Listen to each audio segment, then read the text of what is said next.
வீரபாண்டிய கட்டபொம்மன் தென்னிந்தியாவில் உள்ள பஞ்சலங்குறிச்சி என்ற சிற்றரசின் தலைவராக இருந்தார். இவர் தந்தை ஜேகவீர பாண்டியன் பிறந்த பிறகு வீரபாண்டியன் என அழைக்கப்பட்டார். 18ஆம் நூற்றாண்டின் இறுதியில் இங்கிலாந்து கிழக்கு இந்திய கம்பெனி தங்கள் ஆட்சியை வலுப்படுத்த பல சிற்றரசர்களிடமிருந்து வரி வசூலிக்க முயன்றது. ஆனால் இந்த அந்நிய ஆட்சியை எதிர்த்து போராடியவர்களில் முக்கியமானவர் வீரபாண்டிய கட்டபொம்மன். மக்கள் நலனுக்காக போராட்டம்.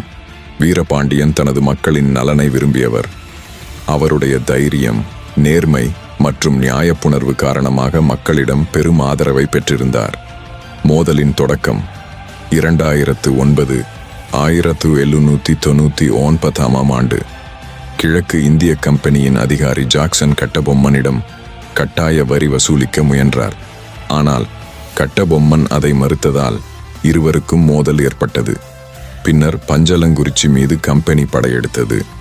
கட்டபொம்மன் தனது சிறிய படையுடன் வீரமாக எதிர்த்து போராடினார். துரோகம் மற்றும் தூக்கு மரணம். போரில் வெற்றி பெற முடியாமல் இருந்த கட்டபொம்மன் தஞ்சம் கோரிய போது தூக்கியதுரை எனும் மன்னர் அவரை துரோகம் செய்து ஆங்கிலேயரிடம் ஒப்படைத்தார். பின்னர் 2009 அக்டோபர் 16 1799 அக்டோபர் 16 அன்று திண்டுக்கல் கோட்டையில் தூக்கிலிடப்பட்டார்.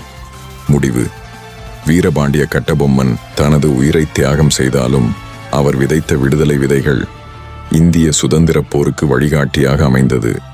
அவரது வீரமும் தியாகமும் நமது வரலாற்றில் ஒளிரும் நட்சத்திரமாக என்றும் நிலைத்திருக்கும்.